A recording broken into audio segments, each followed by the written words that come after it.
안녕하세요. 반갑습니다. 오늘 저는 렌즈에 대한 이야기를 하려고 하는데요. 제가 유튜브에서 하는 내용들도 있고 그냥 오프라인 강의에서만 하는 내용들도 있고 여러 가지인데 특정 브랜드를 말하는 건 아니고 그냥 전반적인 요즘에 이제 회사들이 렌즈 만들 때 이제 어떤 식으로 만들고 있는지 그런 트렌드 왜 그런 거를 이제 알아야 하냐면 사실 우리가 그동안 뭐 사진기나 렌즈가 없어서 사진을 못 찍은 건 아니잖아요. 그냥 이미 오래전부터 우리는 계속해서 장비를 이용을 해서 사진, 영상을 촬영하고 있는데 최신의 것들을 우리가 이제 구입을 해야 할까에 대한 고민을 많은 분들이 하시거든요. 근데 옛날 거랑 지금이랑 똑같으면 사리우가 사실 없잖아요. 그죠? 저는 뭐라 그럴까? 아직까지 뭘 장비를 사서 팔아본 적이 거의 없어요. 그러니까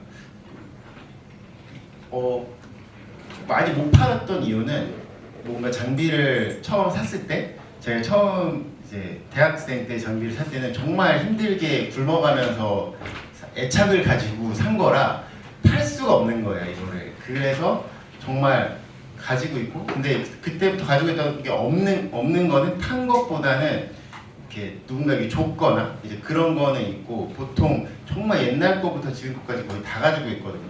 그리고 제가 구입한 것도 있고 또 리뷰나 이런 걸 하다 보면은 저는 그 리뷰한 제품들을 안 팔고 웬만하면 거의 다 가지고 있어요. 그 이유는 제가 원래 장비를 좋아하는 것도 있지만 변화점들을 보려고 했을 때 이전 모델이랑 비교해봐야 되는 부분도 있고, 그리고 사람들이 궁금해하는 부분도 이게 뭐가 다른가 있는 경우가 많기 때문에 계속해서 그것들을 많이 가지고 있는데, 제가 25년에 가장 뭐라 그럴까, 저를 좀 신나게 했던, 그리고 조금 저도 관심이 많이 가는 제품이 있고 관심이 좀 덜 가는 제품이 있을 거예요. 그냥 개인적인 궁금증, 그냥 한 명의 사진가로서 좀 많이 궁금해서 쳐다봤던 브랜드가 빌트록스입니다.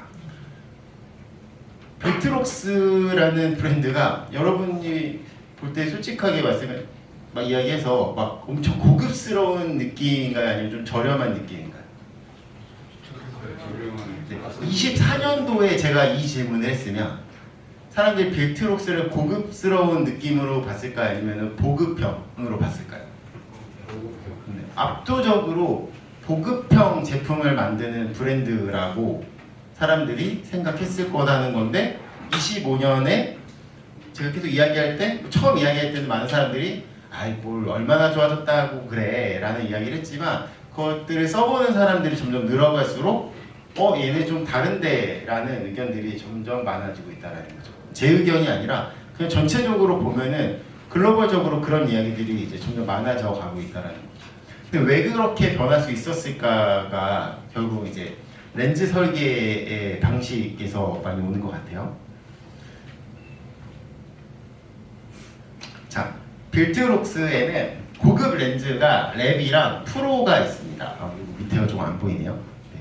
그래서 가운데 있는 게 프로고 왼쪽에 오른쪽에 있는 게 랩이에요. 얘는 이제 35, 85, 135인데 랩이 좀 더 고급 렌즈 라인업이고요. 프로가 이제 중고급이라고 보시면 될 것 같아요. 근데 일단 둘 다 고급 라인업입니다. 혹시 랩 렌즈를 나는 구입해서 사용하고 계십니까?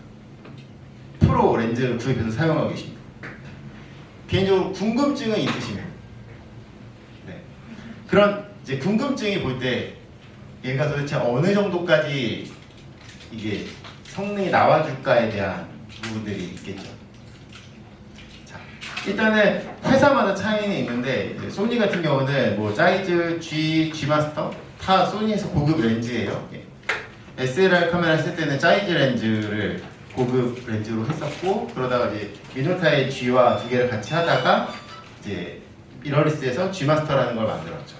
제가 개인적으로 가장 렌즈의 환상을 가지고 뜨겁게 사랑했던 브랜드가 짜이즈입니다. 저는 소니를 쓰는 이유는 짜이즈 렌즈가 쓰고 싶어서 소니로 갔었던 DSLR 시대 때 그 짜이즈 렌즈가 너무 그냥 갖고 싶었어요. 지금까지도 다 가지고 있고.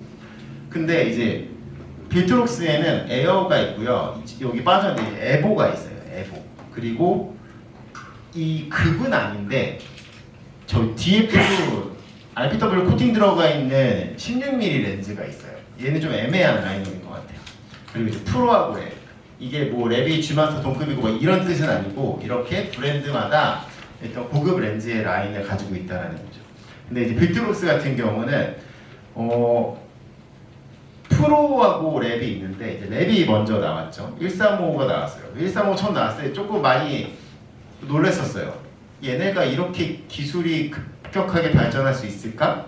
약간 그런 느낌이 있었는데 그 기술이 발전할 수 있는 방법은 크게 두 가지가 있죠. 뭐가 있을까요? 네? 스카우트. 네. 또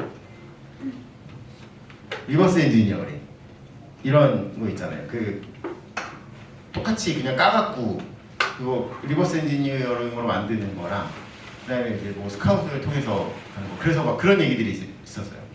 뭐 저기 탐론의 직원들이 그 중국에서 빌트록스로 넘어간 거 아니냐. 시그마는 일본에 있으니까 그런 얘기들이 있었고 또 135mm 1.8이다 보니까 이거는 그냥 리버스 엔지니어링으로 만든 거 아니냐 이런 이야기들도 많이 있었죠.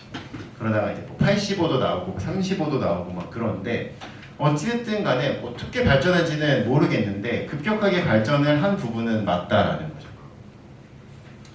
그래서 이제 저 왼쪽에 있는 게 제가 정말 사랑하는 조나 135 사이즈 렌즈예요. 저는 저것 때문에 소니의 풀프레임을 샀었던 알파 900이라고 하는 게 저 135.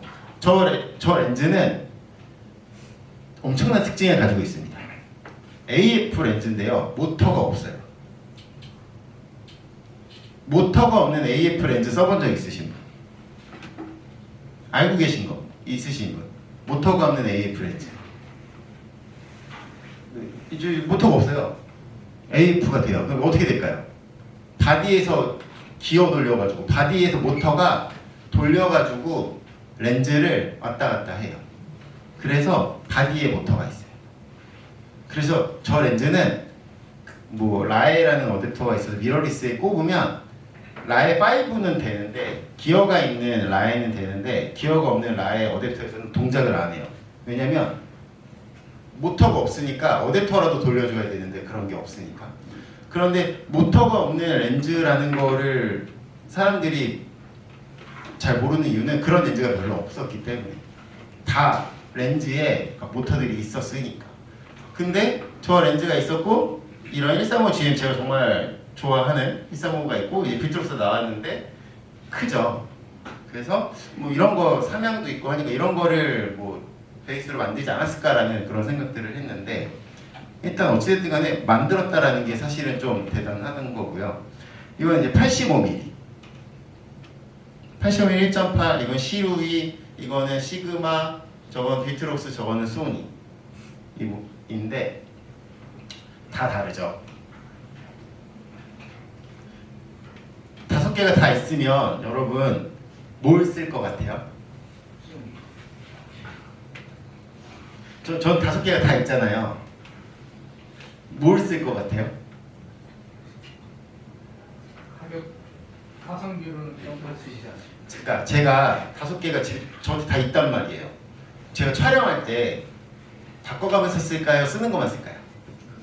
쓰는 것만. 네. 그럼 쓰는 것만 쓰면은 뭐를 쓸 것 같아요? 소니 G마스터 쓸 것 같죠? 소니 G마스터 쓸 것 같은데 아니요. 여행 갈 때는 8.8 가져가고요. 여기서 뭐가 제일 안 좋은 거? 얘네 다 점사고 얘 점팔이거든요. 네, 맞아요.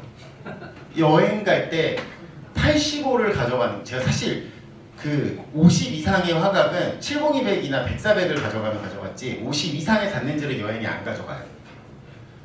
어딘 줄 알고 뭐 이게 어딘지가 안 나오잖아요.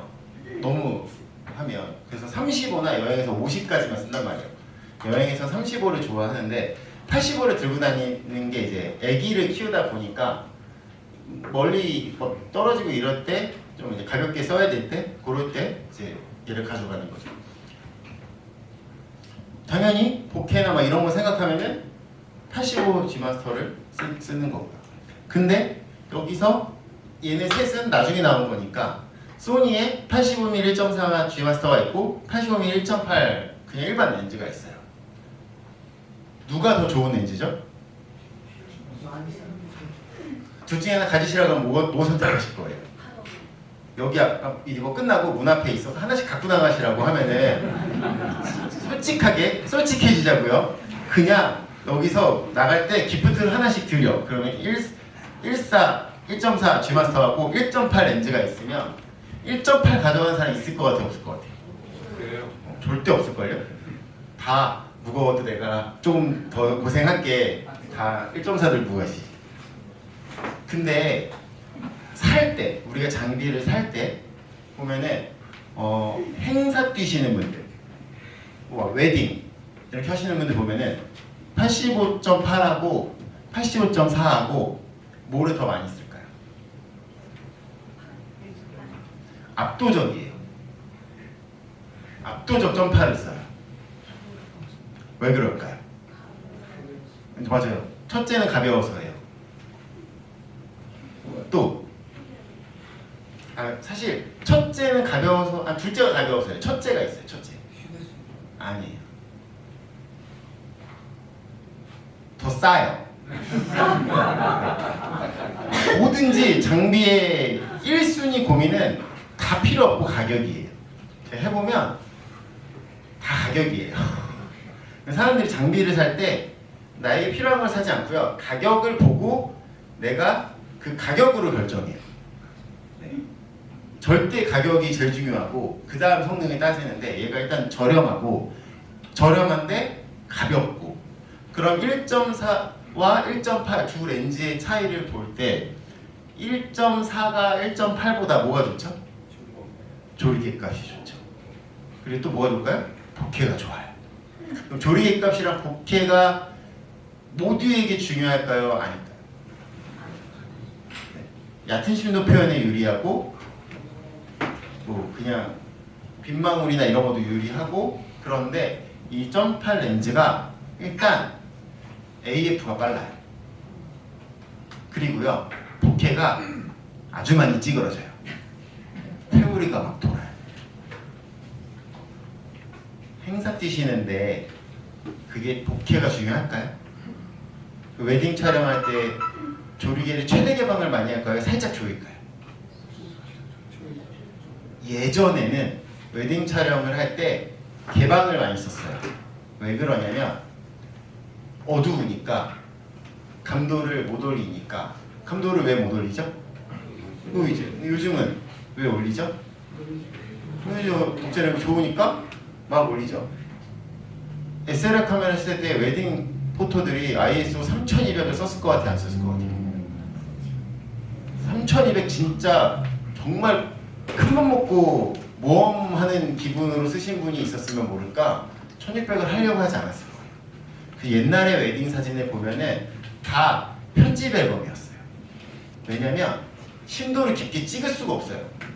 어두우니까 플래시 있으면 동굴처럼 나오고 그리고 밝은 단 렌즈로 찍으면은 심도가 얕으니까 신랑 신부를 정면에서 찍으면 둘 다 초점이 맞지만 한쪽에서 찍으면 가운데는 못 가잖아요. 웨딩 포토가 측면에서 찍잖아요. 그럼 신랑 찍고 신부 찍고 하면은 한 장에 둘이 초점 맞은 사진을 넣을 수가 없는 거죠.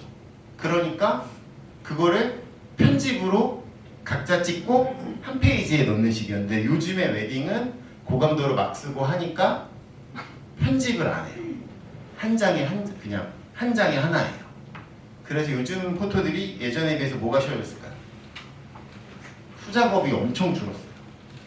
옛날에는 무조건 다 편집 이걸 했어야 돼요. 보정은 보정대로 편집대로. 그러니까 웨딩 포토들이 점점 쉬워지는 거죠. 행사 촬영의 그런 난이도들이 고감도 성능이 좋아지면서 난이도들이 내려가고 있다는 거예요. 점팔. 근데 이제 그래서 막 여러 가지 얘기를 했는데 그 소니의 점팔 렌즈의 가격에 근접한 타사의 렌즈들이 호환 렌즈들이 고급 렌즈라면 사람들이 이제 또 고민하는 거죠. 비슷한 금액인데 좀 더 고급 사양이야. 막 이렇게 고민을 하는 거예요. 그래서 막 비트록스의 고급 렌즈 얘기를 하면은 초반에 진짜 야, 그 돈이면 막 야 이 돈이면 막 계속 이런 댓글이 달렸었거든요. 사람들이 어떻게 비트록스에 100만 원을 태우냐 그런 이야기들을 되게 많이 했었어요. 왜냐면 그 비트록스를 경험해 보신 분들은 다 이전에 훨씬 저렴한 것들을 만져봤기 때문에. 저라고 안 그랬겠냐고요. 저도 비트록스가 저에게 그렇게 고급 렌즈의 이미지가 아니었는데 갑자기 135가 나와서 테스트해봐 달라고 했을 때 아이 뭐 좋아봤자 얼마나 좋겠어 라는 마음으로 했는데 좀 많이 놀랐었던 건데 스펙적으로 봤을 때 그냥 좋은 거를 많이 넣고 있어요. 다만 무겁죠. 네. 그리고 가장 놀랐던 거는 렌즈를 볼 때 최근에 가장 많이 변하는 부분들은 모터예요. 모터가 뭐가 들어가냐가 렌즈의 성능에 결정하는 굉장히 큰 요소이기 때문에. 근데 비트록스가 갑자기 내놨는데 하이퍼 VCM이라는 거를 내놨어요. VCM이라는 거 요즘 여러분 많이 얘기되고 있거든요. 캐논에서 계속 강조하는 게 VCM부터인 거죠. 자, 이전에 소니를 제외하고는 다 스태핑 모터를 썼단 말이에요. 근데 갑자기 니콘과 캐논이 하지 못하고 있는 리니어를 갑자기 비트록스가 내놓으니까 이게 어떻게 된 건지에 대한 의문점이 있었던 거죠. 그래서 보면은 35.2를 보면은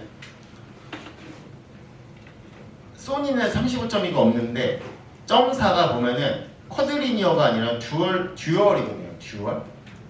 근데 비트록스 35mm 1.2는 쿼드리니어에다가 플로팅 포커스까지 들어갔어요. 35mm 중에는 이제 저 부분이 좀 놀라운 거죠. 물론 지금 시그마도 2세대가 나오긴 했지만 85도 보면은 0.4대 다 보면은 스탬핑을 쓰고 있는데 비트록스만 또 듀얼 리니어를 쓰고 있다라는 거. 그러니까 뭐 결과물 다 떠나서 그냥 그 하드웨어의 스펙만 따지고 보면은 진짜로 고급 렌즈의 스펙으로 가고 있다라는 거죠. 근데 이 성능이 어떨까는 별도로 따져봐야 되는 부분이고, 그래서 우리가 렌즈를 이해하려고 하면은 핵심 요소는 AF 모터입니다. 모터 기술력이 굉장히 많이 변화하고 있고요. 소니가 많이 잘하고 사람들이 소니를 칭찬하는 부분 중에 하나가 렌즈의 모터.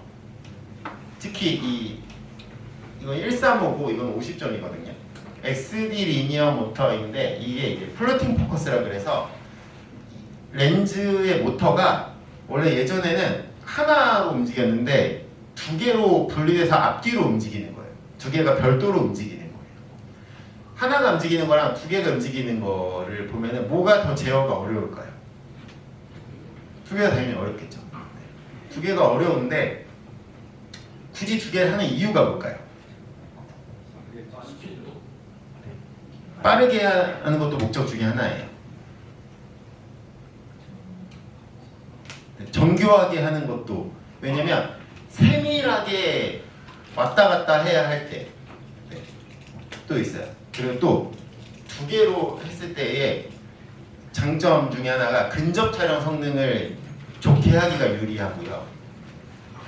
그리고 하나로 했을 때보다 두 개로 했을 때 워블링 제어가 조금 더 유리하다라고 해요.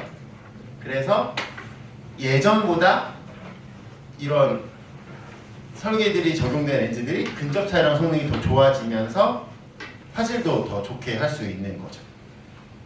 그런 이점들이 있다라고 말하더라고요. 그래서 지금은 대부분의 회사들이 고급 렌즈들에 이렇게 플로팅 포커스, 캐논에도 이렇게 플로팅 포커스가 들어가 있어요. 그리고 니콘은 멀티 포커스 방식이라고 말해요. 그러니까 용어가 조금 다르게 쓰는 거죠. 그냥 같은 거예요, 같은 거. 다만 니콘은 멀티포커스 방식을 쓰고는 있는데 이 실제 모습을 공개하지 않아요. 이건 그냥 상상도. 그 각 렌즈의 모터가 어떻게 돼 있다를 니콘은 공개하는 정보가 아니에요. 근데 여기서 이렇게 보면은 캐논의 렌즈인데 멀티포커스인데 보면은 여기 보면은 뭐라고 써 있냐면은 무거운 포커싱 렌즈군의 작동에 적합한 VCM. 그리고 여기 뒤에가 있고요. 앞에도 있잖아요. 앞에 여기 투명하게 한 여기 있거든요. 여기 렌즈예요. 여기는 뭉태기로 있죠. 몇 군이 있죠. 몇 군. 근데 여기는 한 개가 있죠. 그 한 개가 플로팅 렌즈. 여서 얘랑 별도여서 얘도 움직이고 얘도 움직이는 건데 앞에는 VCM이 아니에요. 캐논에서 나노 USM이라고 하는 건데 이제 피에조 모터인 거예요. 왜 VCM 두 개 안 썼을까는 뭐 캐논 마음인데 나중에는 제가 볼 때 캐논도 두 개 VCM 쓸 거예요. 근데 이렇게 하는 이유는 피에조는 무거운 걸 할 힘이 없어요. 그래서 하나만 움직이는 거예요. 그래서 미러리스 렌즈들을 보면은 예전에 SLR 카메라 렌즈들은 포커스 모터가 한 개가 아니라 몇 개가 뭉태기로 움직였어요. 렌즈 군이. 근데 미러리스 렌즈들은 그걸 여러 개를 가지고 움직이려고 하면은 그게 결국은 그걸 움직일 힘이 필요한데 그 SLR 때는 힘 좋은 회전형 링타임 모터를 많이 썼는데 미러리스에서는 리니어 개념을 쓰다 보니까 이거를 포커스 렌즈를 한 개만 작게 만들어가지고 그것만 제어하는 방식으로 변화를 했고 거기에 한계가 있고 조리개 값이 밝아지는 쪽으로 가다 보니까 결국은 큰 렌즈를 움직여야 되니까 힘이 필요한 리니어 모터가 필요하게 된 거죠. 그래서 결국은 힘 있는 것들 또 좋은 렌즈들일수록 구경이 크잖아요.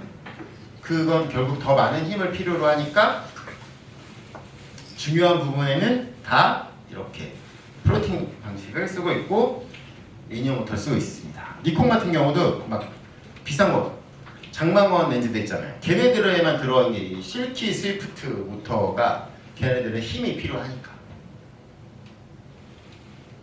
근데 요거는 최근에 공개된 캐논의 점이 렌즈 45mm 1.2 렌즈의 렌즈 구성도예요.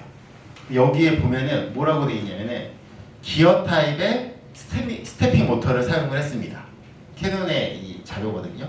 그리고 보면은 렌즈 설계도인데 얘가 총 9매예요. 근데 여기 보이세요? 포커싱 렌즈 그룹이 이 마지막 거 하나 빼고 얘가 통째로 돼 있어요. 저 통째로 저거를 움직이는 방식이에요. 기어 타입의 스태핑. 그러니까 이게 좀 다른 거죠. 요즘 같으면 하나 분리시켜서 했을 건데 얘는 통째로 움직이는데 그렇게 되면은 뭐가 안 좋냐면은 모터가 부하가 걸리는 거고 얘는 제가 실제로 한 번도 본 적이 없어요. 근데 제가 요거 보고 뭐라 그랬냐면은 이러면 앞에 렌즈가 튀어나올 텐데 라고 했는데 실제로 구동하는 거 보면은 튀어나와요. 그걸 방지하려면 필터를 무조건 써야 되는 거죠. 옛날 렌즈들 보면 그런 거 많았어요. 근데 왜 그렇게 만들었냐면 어차피 필터 쓸 거잖아. 앞에가 막혀 있으니까 그걸 만져서 눌러서 충격받을 일은 사실 없잖아. 필터 쓴다라고 가정하에. 그래서 이렇게 되어 있는데 여기서 봐야 될 게 이제 기어 타입 스태핑 모터 많이 들어보셨죠? 스태핑 모터인데 스태핑 모터는 또 두 개로 나뉩니다. 이 캐논의 공식 사이트에 있는 자료예요. 이거는 리드 스크류형 스태핑, 요거는 기어형 스태핑. 그래서 얘는 작죠. 근데 얘는 기어로 물려요. 그 기어로 물려가지고 그거로 군을 움직이는 거고요. 얘는 리드 스크류라 그래서 이렇게 보면은 샤프트가 있어요. 그 샤프트를 가지고 렌즈를 이동하는 거고 샤프트가 있다 보니까 여기에 위치 센서가 있어가지고 포커스 제어를 하는데 조금 더 유리한 거죠. 그래서 스태핑으로 보면은 리드 스크류형이 샤프트가 있는 방식이 조금 더 고급 방식의 스태핑 모터입니다. 그러면 스태핑 모터를 쓴다라고 하는 브랜드들이 많잖아요. 어떤 스태핑 모터를 썼을까요? 그런 거 세밀하게 보는 편이세요? 그냥 스태핑 모터구나 하는 편이세요? 그냥 스태핑 모터니까 다 똑같은 거 아닐까 라고 생각하시잖아요. 그렇지 않아요. 생각보다 차이가 있고요. 요 스태핑 모터가 캐논에서도 보면은 L렌즈는 캐논의 고급 렌즈잖아요. 근데 요게 역사상 처음으로 스태핑 모터를 쓴 L렌즈예요. 캐논에서. 근데 요거 왜 쓸 수 있었을까요? 렌즈가 일단은 포커스 렌즈가 그렇게 크지 않을 거예요. F4고. 그리고 이걸로 힘이 되니까 이걸 썼겠죠. 그래서 얘는 보면은 리드 스크류 타입의 스태핑과 나노 USM을 썼습니다. 나노 USM에 사용되는 이 위치 검출 센서를 썼습니다. 그러면 비트록스 35 조리개가 밝을수록 포커스 렌즈도 다 큽니다. 크면 무거워지겠죠.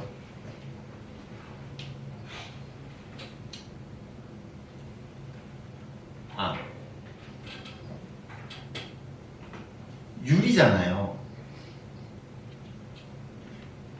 그래서 여기서 또 보면은 요 캐논에 들어간 요건데 비구면 렌즈인데 요거 유리가 아니라 플라스틱으로 만든 거예요. 특수 렌즈를 유리로 깎으면 코스트가 비용이 높아지니까 그냥 플라스틱으로 찍어내서 만드는 특수 렌즈. 그러니까 더 저렴하고 가벼워질 수 있고 통째로 움직여버리고 이런 식으로 하는 거고, 비트록스는 그러니까 이런 거를 회사들이 보여주려고 할까요? 안 보여주려고 할까요? 이런 모습을 안 보여주려고 해요. 비트록스 왜 보여줄까요? 자랑하고 싶어가지고 우리 이만큼 하고 있어를. 그래서 보면은 소니도 예전에 이런 거를 초반에 엄청 보여줬거든요. 점점 안 보여줘요. 네, 이미 사람들이 좋은 거 아니까. 근데 이제 요런 게 니콘은 아예 없고 아예 그냥 공개가 안 돼요. 니콘은 어디에도 찾아볼 수가 없어요. 이런 정보들이. 이제 캐논도 절대 안 보여주다가 VCM 나오면서 보여줘요. 요즘에 VCM 나올 때 맨날 이런 거 보여줘요. 근데 이게 보면은 앞뒤로 이렇게 따로 움직인다. 이게 플로팅 코스다. 쿼드 앞뒤로. 쿼드인 이유는 하나가 힘이 부족하니까 양쪽에 모터를 두 개 달아요. 두 개가 하나예요. 근데 이제 85 같은 경우는 그냥 리니어. 하나가 움직이는 거예요. 듀얼이라고 하는 이유는 이 샤프트에 하나, 이 샤프트에 하나. 그러면 이건 이제 왼쪽에 빌트록스의 에보 85mm 2.0 요번에 나온 거거든요. 여기 보면은 스태핑 모터면 스태핑 모터지 플러스 리드 스크류. 왜 썼을까요? 조금이라도 우리 그냥 기어 스태핑 아니고 조금 더 그 좋은 스태핑이야를 말하고 싶어요.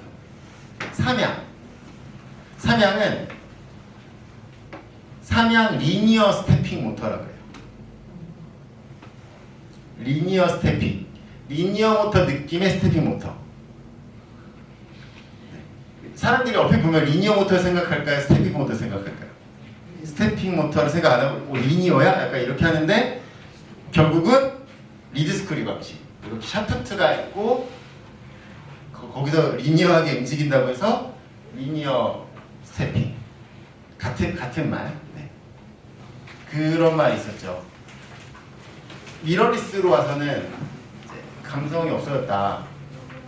그 회전을 안 하니까 그 모터가 렌즈 R이 회전을 안 하니까 그게 포커스 렌즈가 회전하는 각을 거리계로 표현한 거란 말이에요. 그게 안 되니까 이제 전자식 거리계창이 들어간 거죠. 자, 그래서 이렇게 보면은 35의 AF예요. AF를 볼 때 AFS로도 보고 C로도 보고 하는데 빠른 것 같아요, 느린 것 같아요? 이거 35mm 렌즈라고 생각하면 이거 피규어거든요. 이거 생수병 2개만한 피규어예요. 거리가 가까웠을 것 같아요, 멀었을 것 같아요? 피사체와 나와의 거리가 35mm 렌즈면 가까운 것 같아요, 먼 것 같아요? 1m 아닐까요? 1m 바뀔까요? 네. 잘해야 1m일 거라는 가까운 거리라는 거예요. 포커스. 자, 이거 보세요. 빠른 것 같아요? 느린 것 같아요? 일단은 워블링이라는 거는 초점을 맞추기 위해서 앞뒤로 왔다 갔다 하는 동작을 워블링이라고 하거든요. 근데 이게 어딘가 초점이 옮겨간 다음에 이 피규어에 맞춰진 다음에 앞뒤로 이동하는 워블링이 있는 것 같아요, 없는 것 같아요? 지금 느껴지세요? 느껴지세요? 보려고 보면 보여요.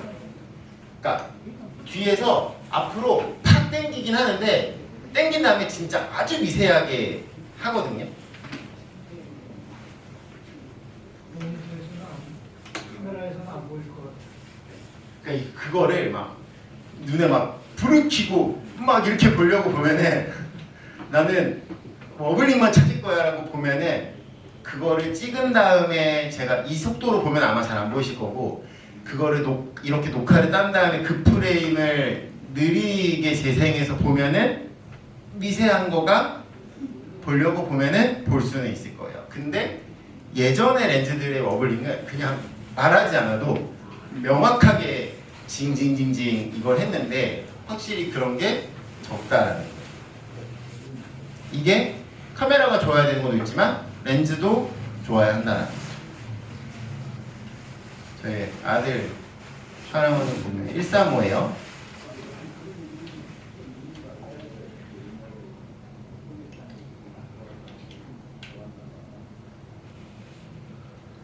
애들 촬영은 난이도가 높을까요, 낮을까요? 제가 네. 뭐 스포츠도 찍고 뭐 공연도 찍고 뭐 별의별 거 다 찍고 하는데 제일 힘든 게 애기 찍는 거예요. 나랑 약속한 대로 움직이지도 않고 지 맘대로 움직이고 그리고 자꾸 나한테 다가와요. 최단 촬영 거리로 막 다가와요. 여러분 촬영할 때 최단 촬영 거리까지 들어왔다가 무한대까지 멀어지는 피사체를 촬영할 일이 있으세요? 예를 들어보세요.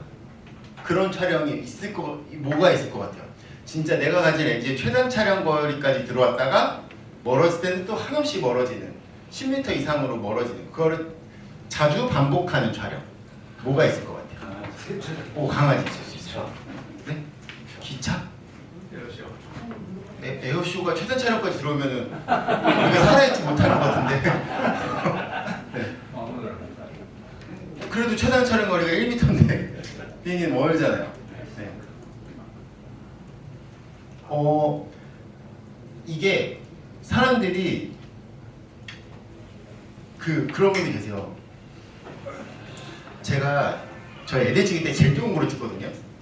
왜냐면 아니면 버틸 수가 없어요. 그 기기가 좋아지는 거를 투자하는 만큼 체감을 팍팍 하는 부분에 애기 촬영하는 거예요. 지금은 이제 3살, 7살이어가지고 남자아이들이라 너무 격하게 움직이거든요. 근데 그런 거를 따라가려고 그러면은 모터 성능이 진짜 중요해요. 왜냐면 최단 촬영 거리를 들어오면은 AF 성능이 떨어져요. AF가 원거리가 어려울까요? 근거리가 어려울까요? 자, 하나만 예를 들어 볼게요. 접사 촬영, 매크로 촬영은 AF로 하는 게 정석이에요? MF로 하는 게 정석이에요? 그 매크로 렌즈는 MF 렌즈만 있나요? AF 렌즈가 없나요? 있죠. AF 렌즈로 가정해서 AF 매크로 렌즈를 쓰는데 AF를 매크로 촬영할 때 안 쓰고 MF로 썼던 이유가 뭘까요? 자, 아주 간단하게 그냥 질문해 볼게요. 잘 됐으면 AF 썼을 것 같아요? MF 썼을 것 같아요? 여러분 그냥 풍경 촬영할 때 날아다니는 새 찍을 때 AF로 찍는 게 편해요? MF로 찍는 게 편해요? 왜 AF로 찍는 게 편해요? 여러분 노출 맞출 때 수동 노출이 있고요, 자동 노출이 있어요. 사진 하시는 되게 많은 분들이 그런 거 얘기하잖아요. 자동 노출은 내가 찍은 거 아니고 수동 노출로 해야만 내가 찍은 사진이다. 똑같은 거잖아요. 그러면 초점 왜 MF로 안 하고 AF로 해요? AF가 잘 되니까 AF로 하는 거죠. 그럼 카메라가 찍어준 거고 내가 찍은 게 아닌 건 아닌 거잖아요. 그죠? 노출도 점점 자동 노출을 많이 써요. 그 이유는 잘 맞으니까, 만족하니까. 초점 잘 맞으니까, 만족하니까. 근데 왜 매크로는 AF가 그렇게 발전했는데 계속 MF를 쓰냐라고 생각해 보면은, 제가 소니 100mm 그 매크로 렌즈를 언패킹 방송을 할 때 어떤 걸 했냐면, 혹시 보신 분이 있는지 모르겠지만 매크로 촬영의 정석은 AF, MF예요. MF로 하다가 제가 이러고 그냥 AF로 쉽게 편하게 찍는 모습을 보여줬었어요. 근데 그 이전에는 매크로 렌즈를 가지고 AF로 안 했던 이유는 근접 촬영, 최단 촬영까지 들어왔을 때의 렌즈가 AF가 느려지고 워블링이 많아지고 카메라가 정신없이 헷갈려하는 이유는 근거리와 원거리의 차이를 볼 때 AF를 우리가 이해하려고 하면은, 자, 요즘에 카메라들은 AF를 뭐로 판단할까요? 평가할까요? 데이터가 뭘까요? 콘트라스트예요. 콘트라스트. 위상차가운 콘트라스트 AF가 결국은 피사체의 대비를 가지고 판단을 한다는 거예요. 근데 원거리 촬영일 때는 심도가 깊어야 돼요. 깊죠. 어딘가는 있을 거고 대비가 있죠. 근데 근거리로 들어오면 엄청 얕아지니까 카메라가 대비가 심도가 너무 얕은 상태가 돼버리니까 판단할 데이터가 없다 보니까 막 난리가 난다는 거죠. 그러니까 거기서 많이 못 잡으면 매크로 렌즈들이 AF를 안 썼던 가장 큰 이유는 근접으로 하는 순간 너무 심도가 얕아져서 대비가 없어져 버리니까 카메라가 판독을 못 하니까 뭘 하냐면 최단 촬영 거리까지 왔다가 포커스를 천천히 뒤로 쭉 밀어요. 그리고 다시 쭉 당겨요. 이런 동작을 하는 게 우리가 지금까지 사용해왔던 매크로 렌즈와 카메라들의 AF 방식이었다는 거죠. 그럼 그렇게 되면 이게 자꾸 이게 막 징징징징거리고 막 렌즈 튀어나오고 막 이러니까 아이 이럴 바에는 MF로 하는 게 편하지 여서 다 우린 그냥 MF로 하는 게 정석인 것 같았지만 이제는 아니라는 거죠. MF가 좋아지면 그런 것마저도 할 수 있는 편해지는 시대로. 요거는 이제 막 뛰는 건데 막 하다 넘어지고 막 그래서 AF가 좋아야 찍을 수가 있는 사진들이 많아지는 거죠. 근데 그거를 카메라가 좋아져도 렌즈가 따라오냐라는 거예요. 아무리 좋은 카메라를 껴도 진짜 막 옛날 렌즈 끼면은 난리가 나요. 막. 모터 성능이 그만큼 중요합니다. 아이 촬영이 힘든 이유는 자꾸 화면 밖을 벗어나요. 그리고 자꾸 가까이 와. 이게 콧물까지 우리 디테일하게 볼 수 있는. 자, 그리고 또 뭐가 있냐면 이거는 어제 발표한 알파7 마크 5라는 카메라예요. 여기에 뭐가 있냐면 초당 60 AF-AE 연산 1초에 60번 초점과 노출을 계산을 해서 피사체를 찾는다라는 거거든요. 근데 이게 소니 아직까지 출시된 모든 소니 미러리스 카메라 중에 이 정보가 공개된 카메라는 알파9 때 처음이었어요.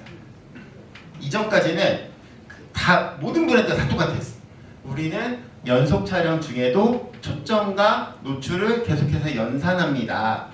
그것들을 분석해서 검출합니다. 모든 브랜드 공통된 말이었는데 그걸 소니가 알파9 때 처음으로 우리는 그거를 1초에 60번 연산을 해서 그만큼 AF 정확도를 높여 이런 얘기를 한 거고 9-2까지도 60회인데 9-3 1마크2는 120회였고 니콘 같은 경우는 Z9에 120회 연산이라고 최대 120회라고 나와 있고 Z8은 공식적인 자료는 없어요. 다만 센서가 같으니까 사람들이 추정하는 거고. 근데 얘네들의 얘 빼고의 특징은 뭐예요? 적층형 센서라는 거예요. 이게 적층형 센서가 아닌데 이걸 하고 있는데 이제 문제가 있죠. 1초에 60번씩 AF 연산을 막 하는데 이걸 누가 하죠? 카메라가 그걸 하는데 누구의 데이터를 받아서 해요? 렌즈의 데이터를.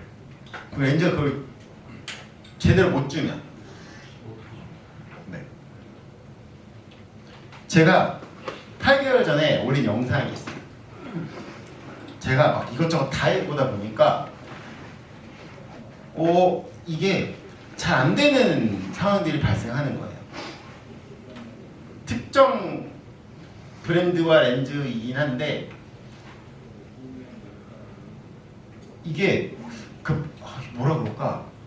잘 되는데 안 될 때 이게 계속 안 되는 어떤 상황들을 제가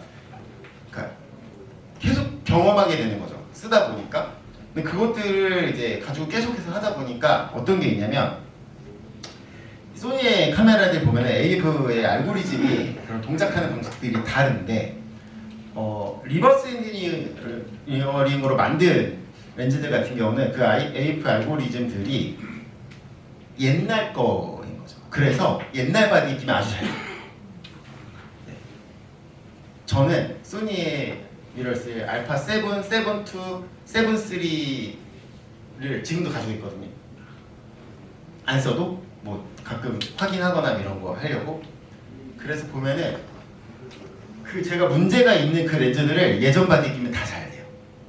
네. 어디에 끼면 문제가 되냐면 최신 바디 9-3하고 1마크2에서 그 문제가 많이 드러나요. 그래서 제가 그거를 이제 이야기하는 거예요. 그 렌즈들을 테스트할 때 저는 모든 렌즈를 테스트할 때 최신 바디에서 하는 이유가 최신 바디에서의 최신 알고리즘에 대응하는가를 보려고 하는 거란 말이에요. 근데 저 말고는 다 최신 바디를 안 쓰니까 이런 리뷰하시는 분들이 그렇게 좋은 바디를 쓰지 않거든요. 그러니까 이때에 이제 결국 문제는 저만 있다고 하고 끝났어요. 저 말고는 다 문제가 없다 그랬어요. 제가 했을 때 근데 그렇게 말할 수밖에 없는 이유는 문제가 없는 바디를 쓰고 있는 거예요. 그러니까 저처럼 1마크2나 9-3로 테스트하시는 분들이 아니기 때문에. 근데 이번에 알파2가 나온다고 하니까 외국에서 나온 말인데 소니가 호환 렌즈들의 AF를 이제 제한하기 시작했다. 그래서 M5부터는 모든 렌즈들이 소니 말고는 동작하지 않을 것이다. 저도 막 메시지 오고요. 이거 맞냐 뭐 여러 가지가 있는데 소니 공식적인 입장은 뭐 그런 게 아니라 그냥 저의 개인적인 의견을 이야기하면은 제가 여기 영상에서 말한 거랑 차이가 없어요. 옛날 알고리즘으로 된 애들은 60회 연산하는 이런 데에 대응을 못하니까 안 되는 거라는 그래서 실제로 얼마 전에 제가 원마크2랑 나이스를 계속 쓴다고 했잖아요. 비트룩스의 50mm 1.4 렌즈 프로 렌즈가 얼마 전에 발매를 했거든요. 발매한 거 아시는 분?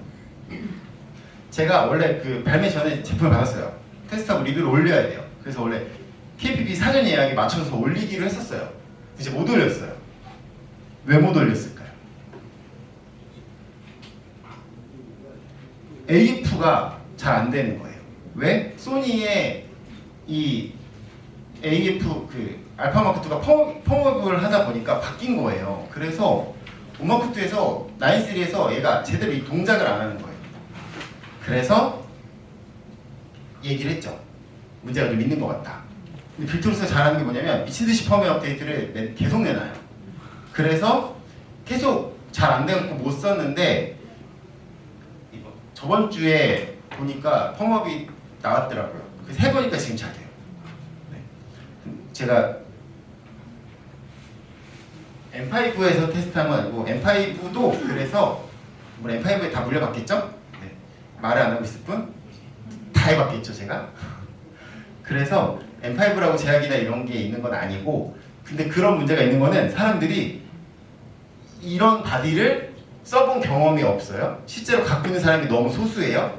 그러다 보니까, 그리고 그걸 갖고 있는 사람은 그 문제를 겪을 일이 없는 게 알파마크2에 누가 10만원짜리 렌즈를 써서 막 문제가 있어 막 이런 얘기를 하겠냐는.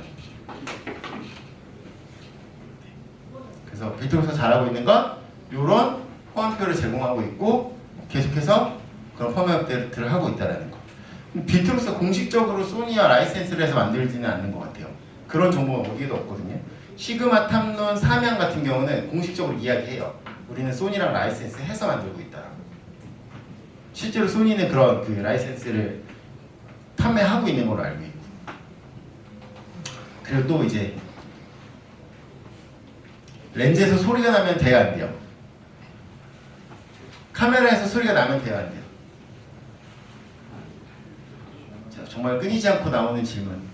렌즈, 옛날 렌즈들은 기어가 물려 있으니까 R이 안 움직였는데 요즘은 리니어는 자기 구성이 연차라고 생각하시면 돼요.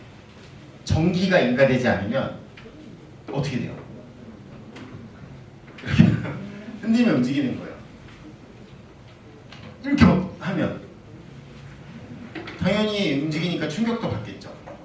그래서 소리가 난다라고 막 흔들어보면 소리가 나요.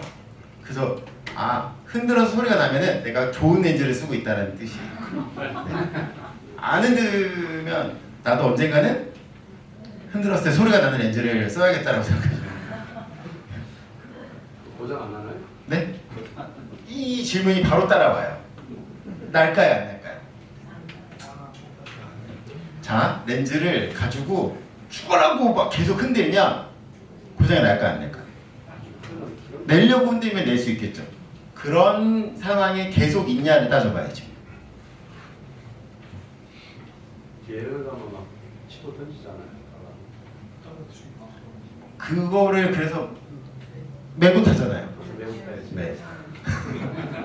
그 캐리어에 절대 되지 않아요. 네. 그리고 그거 있어요. 그 렌즈를 세워놔야 돼요, 눕혀놔야 돼요? 그건 차가 막 계속 사파리 타면 막 울퉁 이렇게 하면은 세워놓으면은 이렇게 하다가 뚝뚝뚝뚝 계속 충격을 받겠죠. 눕혀놓으면 좀 덜 받는데 앞뒤로 또 바뀌죠. 네, 전원 켜놓으세요. 네, 무스갯소리인 거고요. 그러니까 그거 다 걱정하면 네. 근데 회사들이 그렇게까지 취약하게 만들진 않을 거다라는 거죠. 그리고 센서, 손떨림 보정 유닛. 얘네들은 전기가 인가되면 어떻게 돼요? 딱 잡혀 있죠. 전기가 떨어지면 막 이렇게 쳐져 있을 거잖아요. 그래서 회사마다 방식이 다른데 얘를 살짝 이렇게 한쪽만 떨어뜨려요. 움직이지 말라고. 그래서 전원 끄고 렌즈캠 열어보면 센서가 막 삐뚤어져 있어요. 그래서 그거 가지고 센서 삐뚤어졌다고 센터 가시는 분들 진짜 많아요.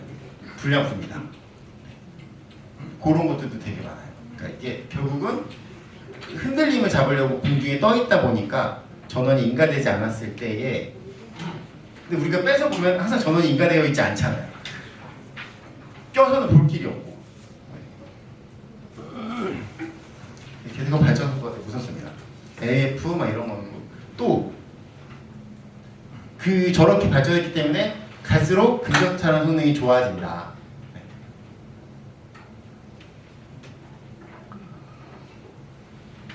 이제 저는 개인적으로 이 부분 되게 좋아하거든요. 빗망울 표현. 자, 빗망울 표현, 복회 표현. 난 개인적으로 장비 구입할 때 복회 빗망울을 좀 보는 편이다.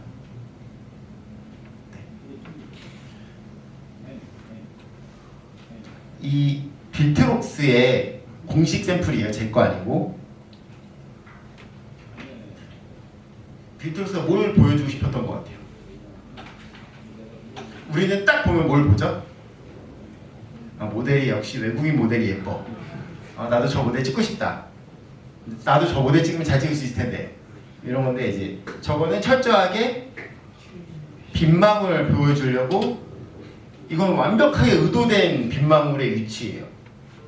이게 여기 있는 이유, 여기 안 있고 여기 있는 이유 뭘까요? 저기 있어야 동그래요. 네. 네. 요거는 심도 보여주려고 가지고 여기 좀 어두워 잘 안 보이긴 하는데, 이건 봐봐요. 여기는 동그랗죠. 여기는 어때요? 찌그러졌죠. 근데 이런 사진 볼 때 이제 뭘 보냐는 거예요.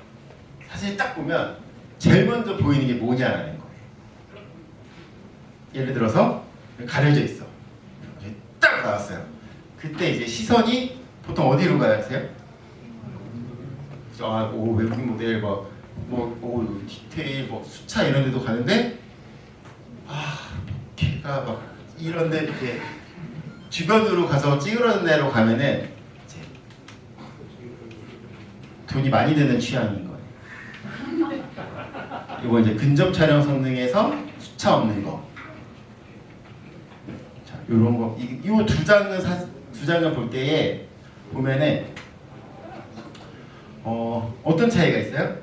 같은 1.8인데 이거는 뭘 보여주려는 사진일까요? 네. 배경 그림에서 뭐가 다르죠?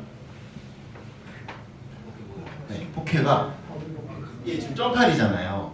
점팔인데 얘는 내가 좀 더 뒤에서 찍었으니까 심도가 어때요?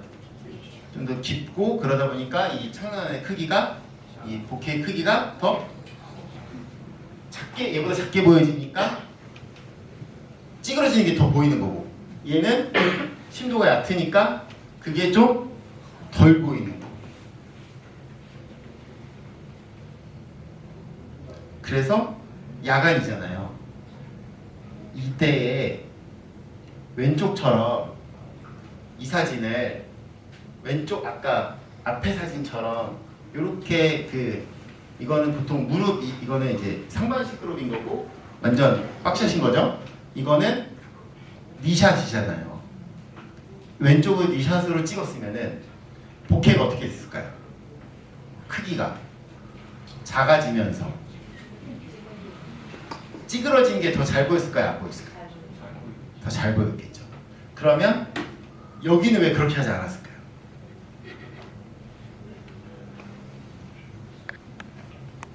얘는 좀 덜해요. 찌그러진 게 좀 덜 보여. 왜냐면 막 여러 개가 막 뭉쳐 있으니까. 근데 얘는 작아지면서 하나씩 명확하게 생기면 그런 게 더 많이 보이니까 여기서는 그런 걸 좀 피하는 거라는 거죠. 이거는 그냥 심도 보여주는 사진이고. 그래서 빌트록스 135의 렌즈를 보면은 조리개 값에 따라서 1.8, 2.8. 그러면 2.8로 조이면 원형이 되죠. 원형이 되지만 어떤 손해가 있어요? 크기가 작아지죠. 크기가 작아지면서 빗망울이 동그래지는 거예요. 그 동그래지는 걸 원하면 크기가 작아지니까 이거 무작정 조일 수는 없는 거라는 거죠.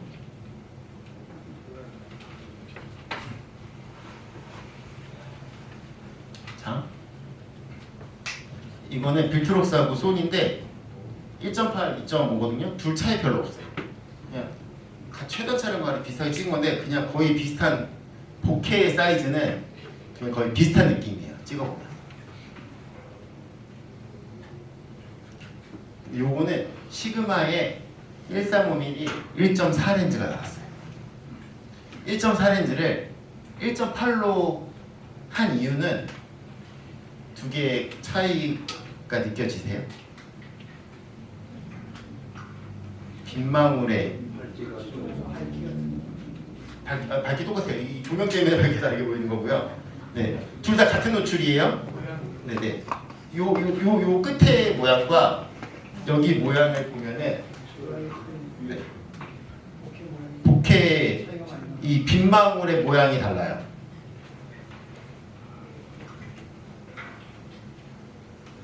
자, 사람들이 밝은 렌즈 사는 이유가 뭘까요? 최대 개방 하려고. 1.2 렌즈 사는 이유가 뭐예요? 1.2 하려고. 1.4 렌즈 사는 이유가 뭐예요? 1.4 하려고. 네.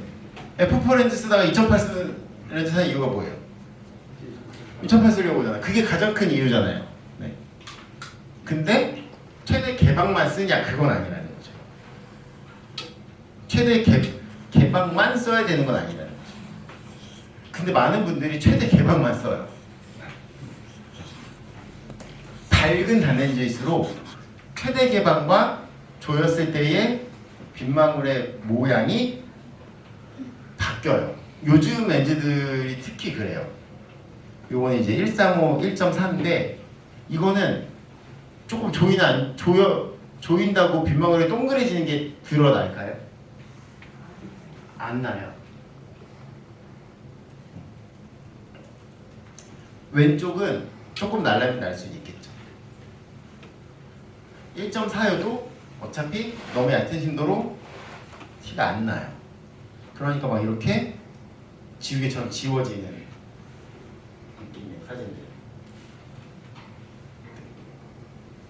요것도 요거의 위치가 여기 아니고 여기 있는 이유는 조금이라도 좀 동그랗게 나오게 하려고 제가 의도한 배치라는 거죠. 자, 근데 복해가 빗망울이냐 그건 아니라는 거죠. 복해가 뭐예요? 이게 뭔가 다 어디 정의되어 있는 건 아닌데 일본 말이잖아요. 일본에서 만들어진 사진에서 만들어진 건데 사람마다 복해라고 말하는 게 복해라고 했을 때 인식하는 게 다 달라요. 누구는 그냥 흐려진 걸 복해라고 해요. 근데 그 복해가 중요한 사람이 있고 안 중요한 사람이 있다라는 거죠. 그래서 보통 리뷰들을 찾아보면은 어떻게 되어 있냐면 빗망울 모양, 빛 갈라진 모양 이런 게 리뷰에 꼭 들어가 있죠. 왜냐면 그거는 그냥 찍기가 좋으니까예요. 근데 복해를 중요시하는 분들 같은 경우는 빛 갈라짐은 그렇게 보는 게 맞는데 빗망울의 형태와 그 복해 표현을 보려고 하면은 리뷰나 이런 거 할 때는 실제 인물을 찍지 않고 피규어를 찍는다거나 아니면 그냥 아무것도 없는데 뭐 나무를 찍는다거나 막 이렇게 하죠. 근데 그런 게 실제 그 렌즈를 이해하는데 도움이 되냐라고 보면은 사실 도움이 안 될 때가 많아요. 근데 왜 그렇게 했냐? 리뷰가 편하게 하려고. 리뷰를 편하게 하려고 그렇게 하는 거고 실제 도움이 안 돼요. 왜 그러냐면 이거 보세요. 빌트록스 135예요. 피규어예요. 복해 표현이 어때요? 잘 보이죠? 인물로 이렇게 찍을 수 있을까요? 실제 인물로? 작으니까 이렇게 되는 거예요. 작으니까. 보세요. 사람이에요. 어때요? 이거 보고 렌즈 사서 인물 찍었는데 왜 이렇게 안 나오지라고 생각하면 안 된다는 거죠.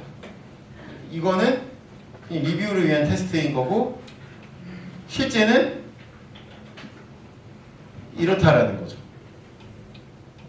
그럼 여기서 이거 훨씬 작잖아요. 근데 여기 보면은 중앙음 뭔데 그 회오리가 돈다라고 하는 게 작아질 때 심해져요. 그래서 회오리가 심한 렌즈를 상반시 막 엄청 근접해서 찍으면 얕은 심도로 커지니까 좀 덜하고 이렇게 작게 표현될 때 확확 도는 거예요. 이 렌즈가 회오리가 심한 렌즈 같아요? 안 심한 거예요. 굉장히 똥똥하잖아요, 이게. 이게 아주 얇게 아니잖아, 안 그러잖아요. 근데도 이 정도인 거예요. 그래서 1.8일 때 거리에 따라서 심도가 얕아지면서 배경 그림이 날아가는 정도가 달라지다 보니까 이런 차이가 있는 거고, 렌즈를 볼 때, 비교해서 볼 때 그 중요한 건 뭐냐면 제가 시그마의 200mm 2.0하고 70200의 200mm 2.8을 비교한 거거든요.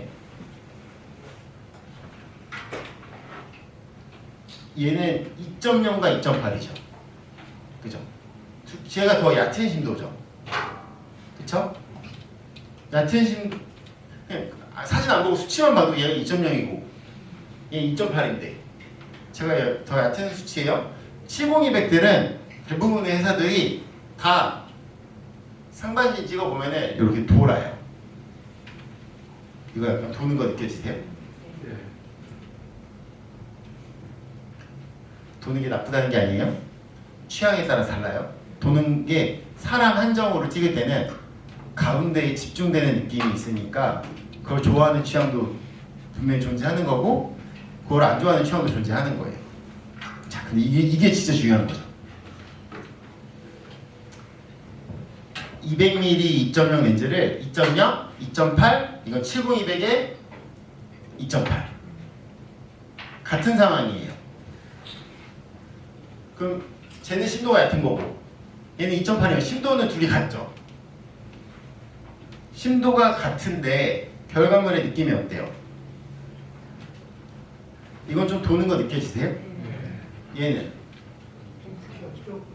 그 조금이긴 한데 좀 그래도 덜하죠. 그죠?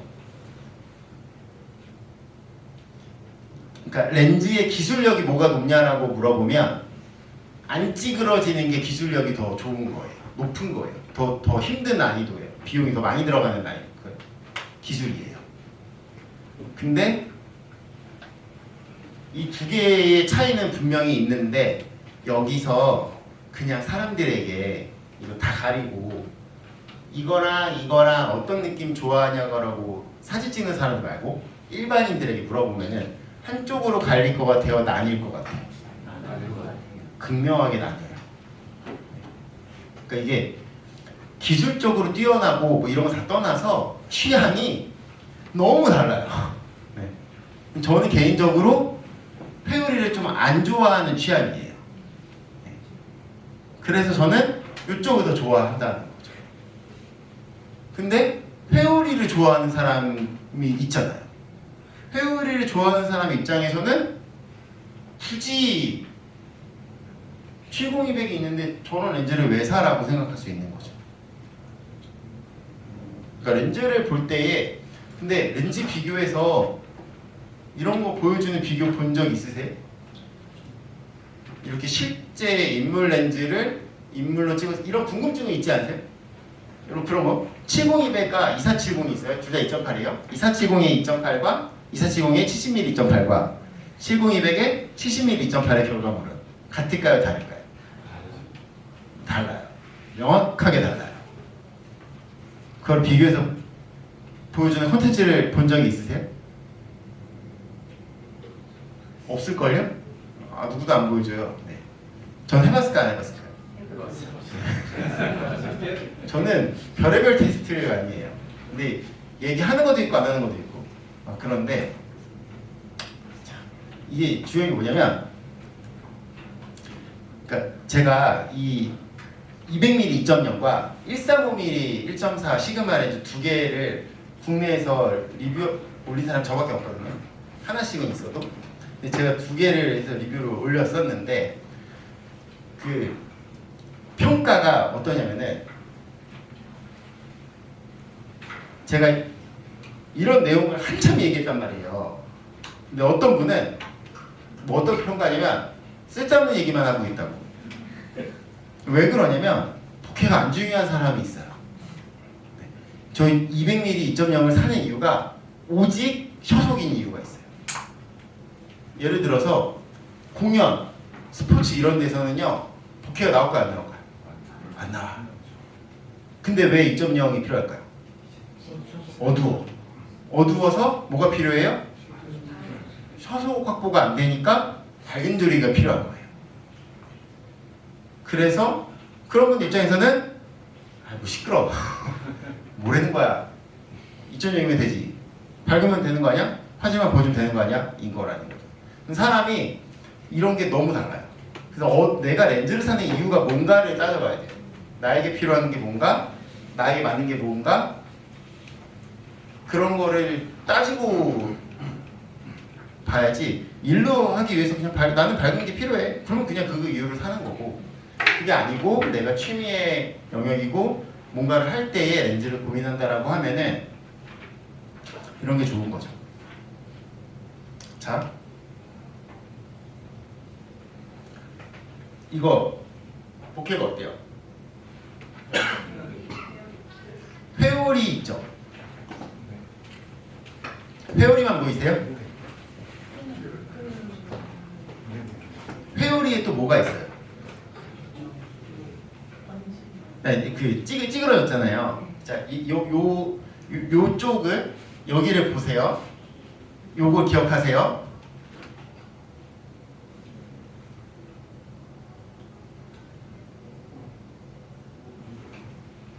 요걸 봐보세요.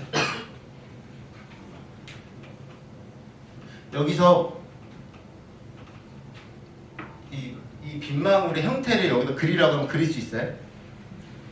따라서 그리라고 하면은 네, 한두 개는 그릴 수 있죠. 근데 이게 겹쳐져 있는 부분 못 그리시죠?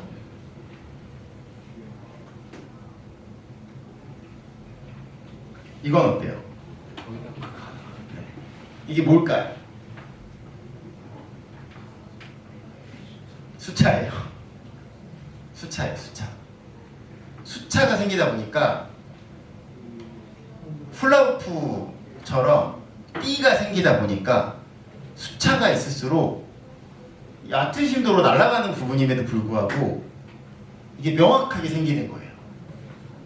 이거를 지금 얼굴샷이죠.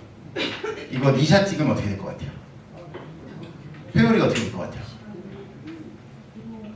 제가 보여주지 않았지만 우리가 방금까지 했던 이야기들을 바탕으로 봤을 때 엄청난 회오리가 있을 거라는 거죠.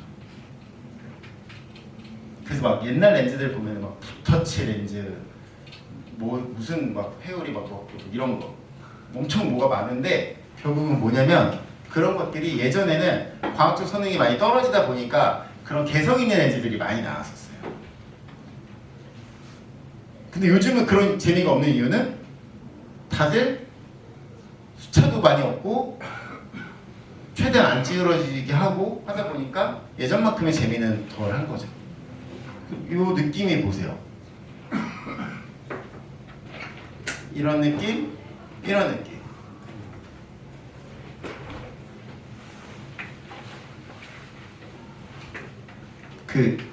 내가 어떤 걸 좋아하는 취향에 따라서 렌즈가 달라질 수 있다는 거. 그래서 보면 2.0과 2.8일 때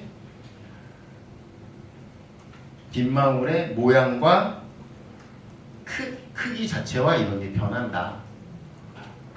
이거 제 유튜브 가면 다 있어요. 그래서 200mm 2.0이랑 70200의 2.8의 차이는 회오리도 없고 더 부드럽게 날리고 하니까 인물 촬영을 했을 때 훨씬 좋은. 그럼 저의 취향은 왼쪽인 것 같아요, 오른쪽인 것 같아요? 극명하게 왼쪽이에요. 그럼 저한테 저희 아이 찍을 때 200mm로 찍을래, 70200으로 찍으려면 제가 뭐 선택할 것 같아요? 좀 무조건 70200 찍을 거라는 거죠. 저한테 안 무거워요. 무겁지 않은데 200mm 2.0으로 아까 저희 애들 찍으면 제가 찍을 수 있을 것 같아요, 없을 것 같아요? 절대 못 찍어요. 네. 네, 애들이 반만 나오고 막 이럴 거라는 거죠. 네. 그러니까 취향과 현실은 다르다. 그 상황에 맞는 애들 써야 된다는 거죠. 이렇게 복회 차이가 있다. 이제 35mm 1.2 어때요? 저희 둘째 아들입니다. 아들이에요. 딸이면 좋았겠는데 저는 둘 다 아들이에요. 네, 딸이 너무 간절해서 머리를 묶어놔서 딸은 이 사전 예약이 안 되기 때문에 이게 뭐야 이게 예판 이런 게 아니기 때문에 근데 이렇게 아이들을 찍는데 35mm는 철저하게 가족을 찍기에 좋은 화각이에요. 가까이 있어야 돼요. 멀어질수록 매력이 떨어져요. 왜냐면 심도가 깊어지면 점이고 뭐고 필요 없다는 거죠. 딱 이 거리. 손에 그냥 닿을 수 있는 거리. 내가 35mm 1.2, 1.4를 쓴다? 손이 뻗었는데 안 닿는 상태에서 피사체를 찍는다? 렌즈 선택을 잘못했을 가능성이 있다. 이렇게 섰을 때 이 정도 하면 닿는 거리에서 찍어야만 35mm 1.2나 1.4가 그 매력을 보여주는 렌즈라는 거예요.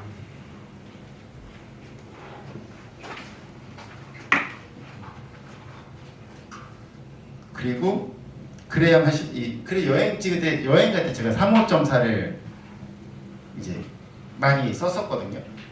이제 아기 낳기 전에 코로나 전에 이제 와이프랑 특히 유럽 여행이나 이런 데 가면은 좀 무조건 35.4를 추천했던 게 밤에 너무 어두워요.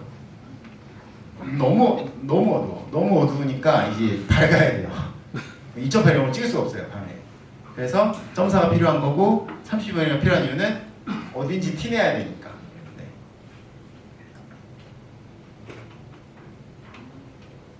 자 그리고 요거까지 하고 정리해 볼게요.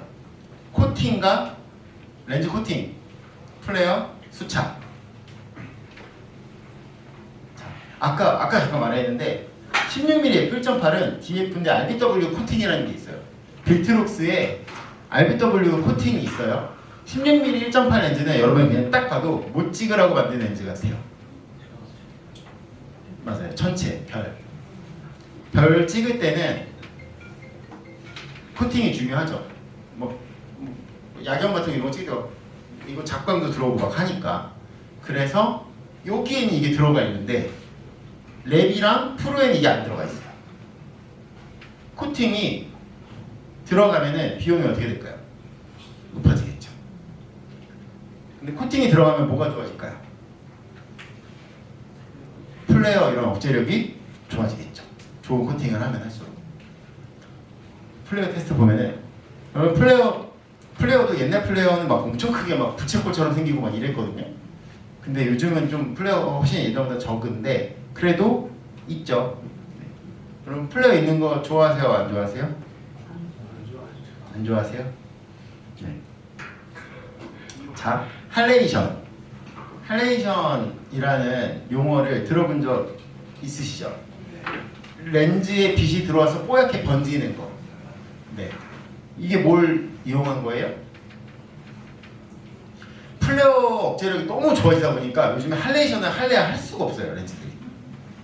전 너무 좋아했는데 안 생겨요. 이게 그냥 깨끗하게 나와요. 그러다 보니까 미스트 필터 끼고 막 이런 걸 하긴 하는데 빌트록스의 135, 85는요 플레어가요 있어요. 있는 편이에요. 근데 후드를 써서 어느 정도 제어할 수 있긴 한데 있어요. 있다 보니까 여기 왼쪽에서 빛 번지는 거 보이세요? 네. 비트루스가 모든 게 완벽하냐? 제가 볼 때 플레어가 있는데 약간 의도적으로 알비터블 코팅을 안 한 게 아닐까. 그럼 비용도 높아지면서 인물 촬영에서 저는 할레이션 너무 좋아하는데 그런 부분 때문에 이거는 광학적으로 볼 때는 마이너스적인 요소는 분명히 맞지만 그렇게 해서 비용이 비싸져서 더 경쟁력이 낮춰지는 것보다는 요 정도는 그냥 나는 저한테 만약에 비용이 높고 코팅이 되어 있는 RBW 코팅이 되어 있는 비트룩스 135 안 되어 있고 플레어 할레이션이 약간 있는 135 둘 중에 팔지 못하는 걸 전제로 하나 갖고 찍으라고 하면은 저는 코팅 안 되어 있는 걸로 찍을 거라는 거죠. 인물 촬영을 하려고 하는 거니까. 그래서 플레어는 있어서 할레이션이 잘 만들어진다.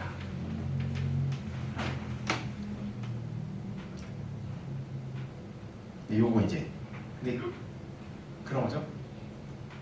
말한 것처럼 소니의 G마스터라 좋은 거 쓰면 요즘 안 생겨요. 이 할레이션이 진짜 안 생기거든요.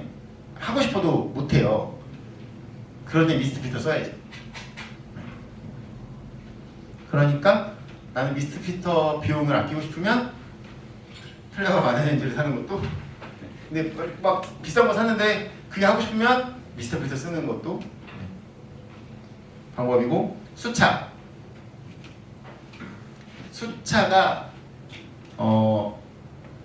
보정이 요즘에 돼요 안 돼요? 돼요. 어도비가 수차 보정 얼마나 잘해요? 엄청 잘하죠. 그죠? 엄청 잘하거든요. 또 뭐도 잘해요?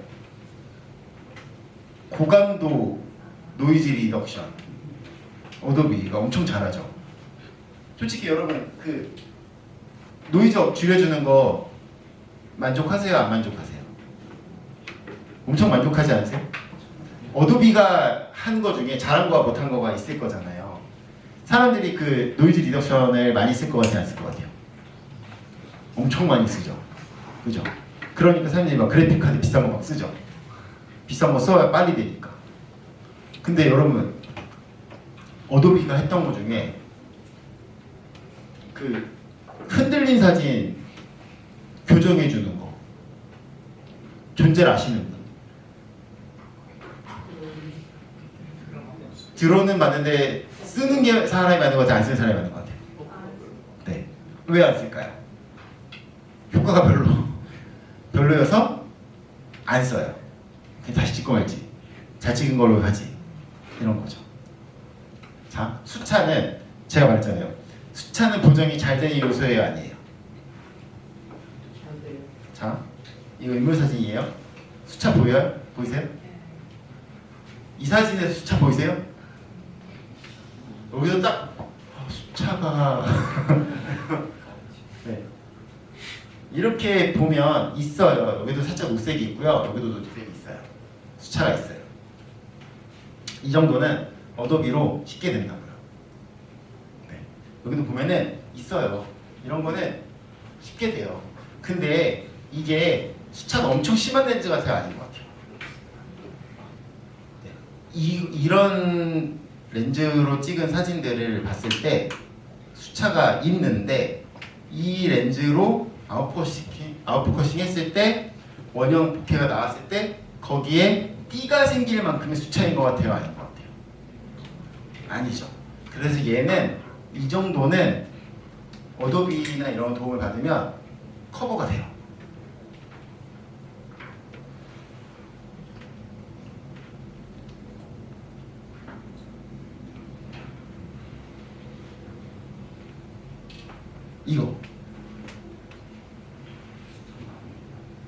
이거 수차 때문에 띠 생긴 거라고 그랬잖아요.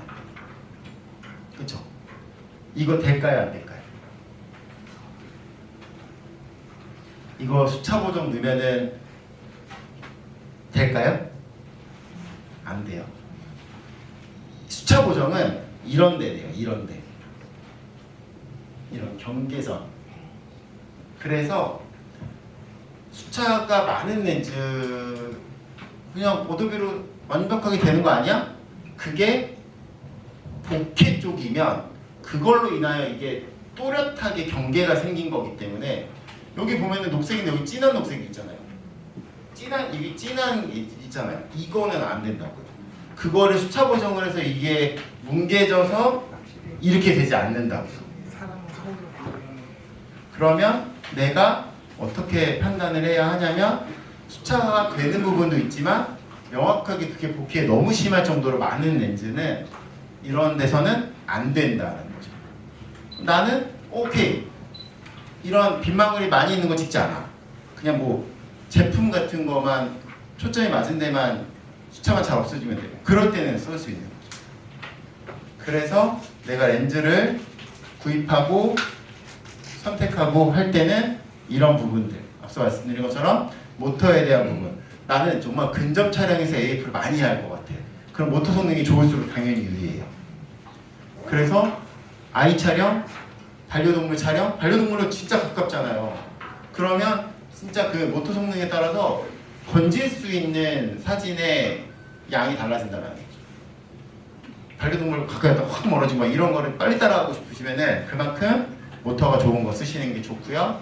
빗망울의 형상이 중요하냐 안 중요하냐는 내가 사진을 봤을 때 그런 부분들을 보는 사람인가 안 보는 사람인가를 한번 따져봐야 된다는 거죠. 그 렌즈가 딱 뭔가 공개됐어. 그럼 내가 딱 봤을 때 제일 먼저 가격을 보겠지만 그 다음에 봐야 될 거는 복귀의 형상이라든지 모터라든지 이런 부분들 체크해 보시고 할 수 있는 건 어도비에서 도움을 받아서 후보정에서 커버가 되는 부분이 있고 안 되는 부분이 있고 그런 것들을 잘 따져보면은 비용을 최소화하면서 얻어낼 수 있는 거죠. 제일 처음에 말했던 것처럼 85mm 1.8 소니의 렌즈, 그 렌즈는 회오리도 있고 하지만 수차는 적거든요.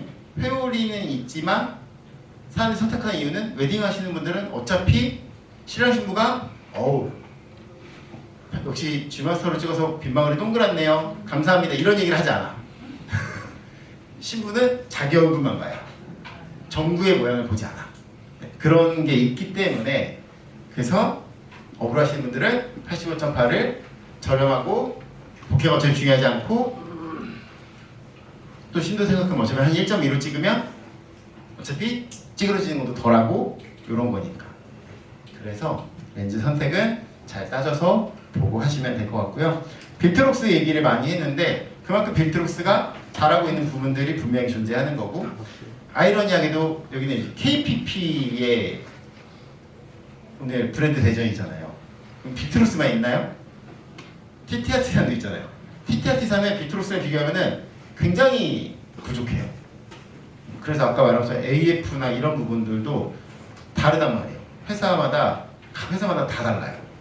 그래서 내가 쓰는 렌즈들, 내가 관심 있는 렌즈가 내가 쓰는 바디에서 잘 될지에 대한 체크도 이런 데 오셔서 꼭 해보시고 하시는 것을 적극 권장합니다. 무조건 써봐야 돼요. 그리고 써볼 수 있는 기회를 최대한 많이 활용하시면 좋을 것 같습니다. 질문!